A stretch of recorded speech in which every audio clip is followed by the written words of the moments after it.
All right, before I get started, I'd just like to mention I'm going to be giving a very high level overview of some historical trends and then some more recent trends for Lake Whitefish and Lake Michigan. I'm going to break it down into a few different regions as we go through everything. And the data that goes into that high level overview is coming from many different sources. So we're going to be looking at mostly stuff from Michigan waters and then Wisconsin waters. Then we're going to be looking at the main basin, Bays de Noc, and then Green Bay as we go through everything. Historically, lake whitefish were the most culturally and economically important fish species in the three upper Great Lakes, supporting both tribal subsistence and then state and tribal commercial fisheries. At peak production, catches in all three lakes totaled around 900 million kilograms annually and contributed upwards of 23 million US to the regional economy. I have that based on a value of $1.16 a round pound in 2000. If you convert that to today's dollars, that's over 53 million annually. During 1990 to 2010, Lake Michigan was the second largest producer, accounting for nearly 35% of total annual production. So if we take a look at the peak years here, Lake Michigan is going to be right in the middle, Lake Huron is going to be on the bottom, and then Lake Superior is going to be on the top.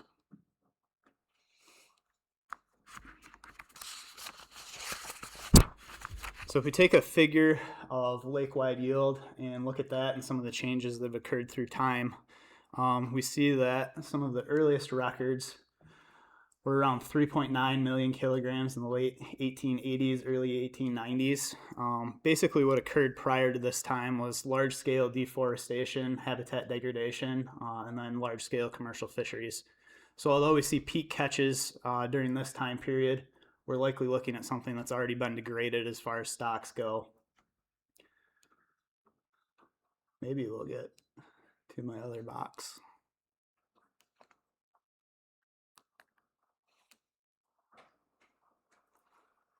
There we go.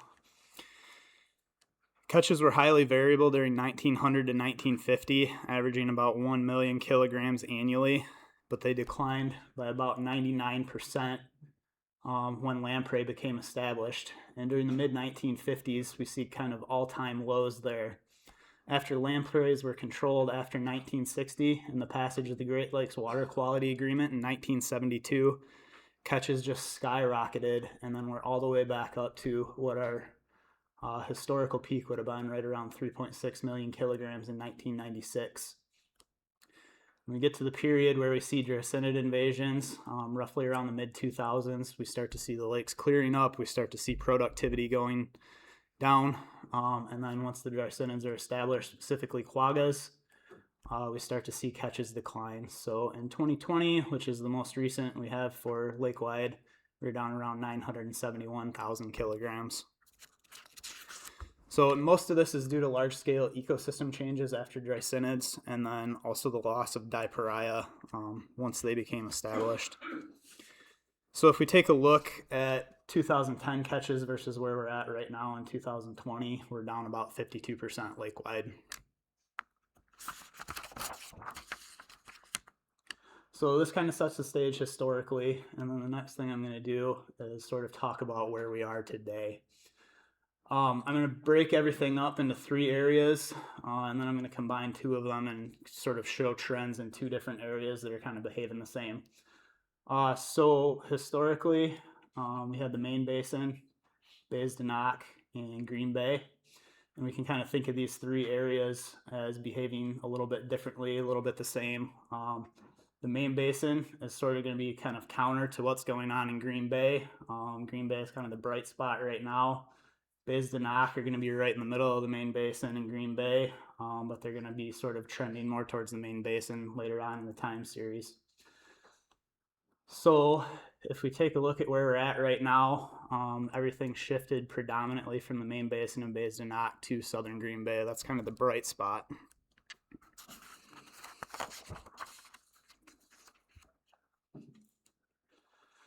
So if we take a look at yields for the main basin, this is going to be Michigan and Wisconsin waters combined.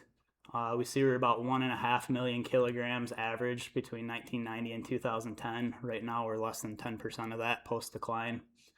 And this is primarily due to the establishment of quagga mussels right around those, mid to late 2000s. And these trends are consistent throughout the entire main basin, so you can pick any area, any model you want in the main basin. Everything looks exactly like this.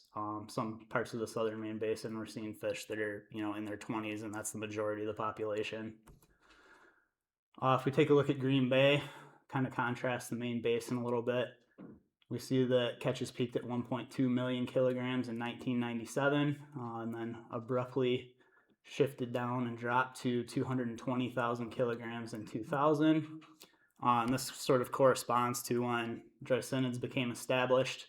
And then we see a transition from production in northern Green Bay to southern Green Bay right around that time. And then our increase after 2000, sort of that uptick in production in southern Green Bay. And in 2024, we were right around 812,000 kilograms. And that's the last year we have data for.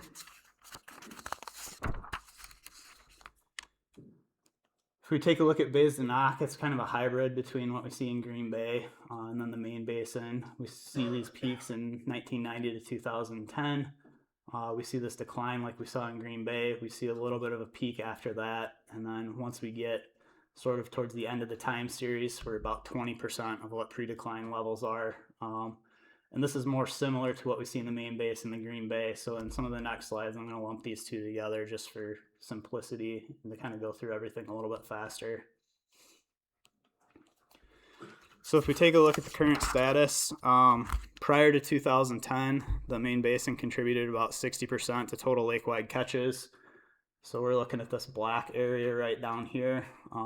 As stocks decline in the main basin, Green Bay sort of ticked up in the southern portion, and then we start to see some declines in Bays de Noc as well. So prior to 2010, the main basin was about 60%. Green Bay and Bays de Noc were about 20% each. Once we get to 2024, we see that Green Bay is upwards of 75% in total lake-wide catches, and then the main basin and Bays de Noc are down around 15% each. So we see this expansion in Green Bay down here as the other areas have declined.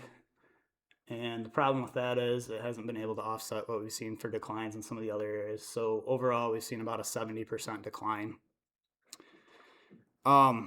So as far as how these have affected subsistence and then state and tribal commercial fishers, if you were located in the main basin, this has disproportionately affected you, and it has greatly affected your livelihood and how you make a living. Despite these declines, the fishery in southern Green Bay is still kicking along. There's still a fishery in some areas of the main basin and Bays de Noc, and it contributes upwards of about $6 million annually to the local economy. So I mentioned that this has sort of disproportionately affected some of the commercial fisheries and then some of the subsistence fishers. I think this is probably the one stat that points that out, fairly well. In 1990, we had 96 commercial licenses, state and tribal combined in Michigan waters. In 2024, we have 32. So we've seen roughly a 2/3 exodus from the fishery in the last 25 years, and this is primarily due to loss of the fishery in the main basin. So as you get farther and farther away from southern Green Bay, it becomes progressively harder to make a living. The next few slides are going to look sort of the same, basically taking model outputs and going to look at recruitment, what that looks like for different regions, going to look at biomass, and then what some of the commercial effort looks like for these different regions.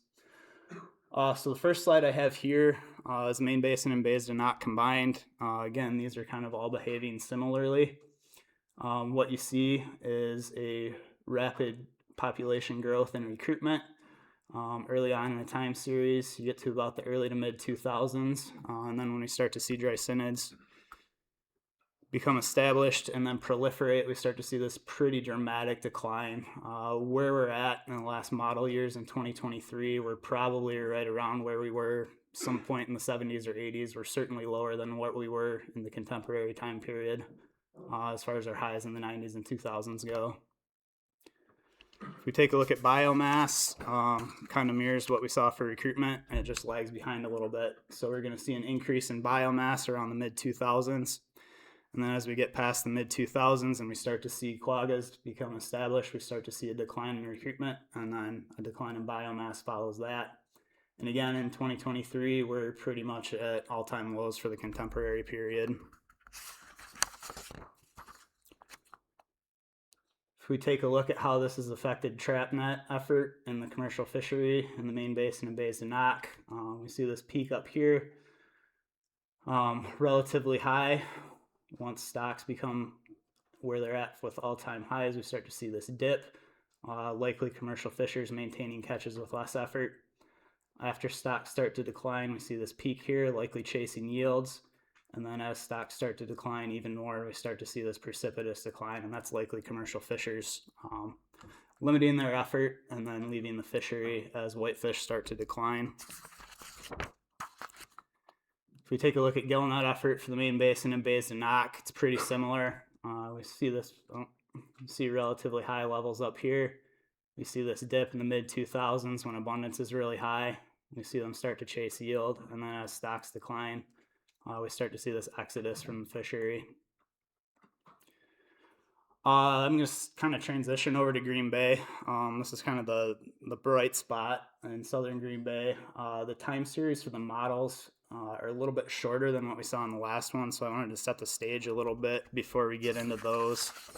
So this is the Wisconsin Bottom Trawl Recruitment Index.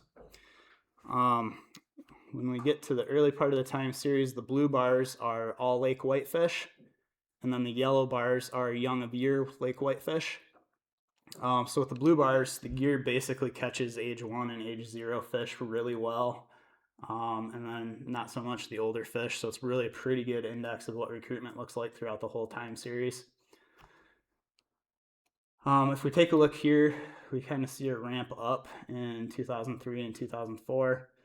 And we have a strong year class in 2009 and then 2015. And then we start to see a decline in recruitment. These last 2 years here, there was some gear issues, so these aren't as bad as what they look like here. 2025 catches suggest that 2024 year class is a bit larger than that, and then the 2025 catches of young of the year fish are a bit better than what we saw those last 2 years. So just to kind of set the stage, when we get into the actual model outputs, we're going to be starting in 2007, so roughly after things have started to ramp up and after adult biomass is probably starting to ramp up in Green Bay. So if we take a look at recruits first, we see, again, these are age 4 recruits from the model outputs for the combined Green Bay models. Basically what we see is a 2013, and then I believe that is 2019, and those correspond to the 2009 and 2015 year classes showing up in the models. Possibly see a slight decline in recruitment since 2007, but it's pretty sporadic when you get strong and weak year classes, so it's a little hard to tell what's actually going on there. If we take a look at biomass, it's starting again in 2007, so this is likely at a time when it's either ramping up or already high. We see a peak in 2013, maybe a slight decline, but it's still relatively high throughout the entire time series. So relatively constant in terms of adult biomass. If we take a look at trap effort, it's pretty constant, sort of mirroring the constant levels of adult biomass, so kind of tracking those high levels. If we take a look at gillnet effort, it's going to contrast the trap effort just a little bit. Basically what's going on, although it looks like it's going down, what's occurring here is you have relatively high levels of effort. And then when you get to this later part of the time series, fishers are transitioning to shorter half day or even few hour sets. So the total effort is going down, and it's just basically a change in fishing practices. And then if we get to the trawl effort in Green Bay, this is basically looking very similar to the trap net effort. We see relatively constant high levels of effort, sort of mirroring that high levels of adult biomass.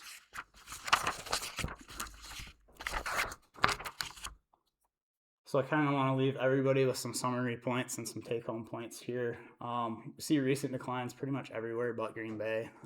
Bays and Knock are slightly different than the main basin, but still kind of mirroring the main basin.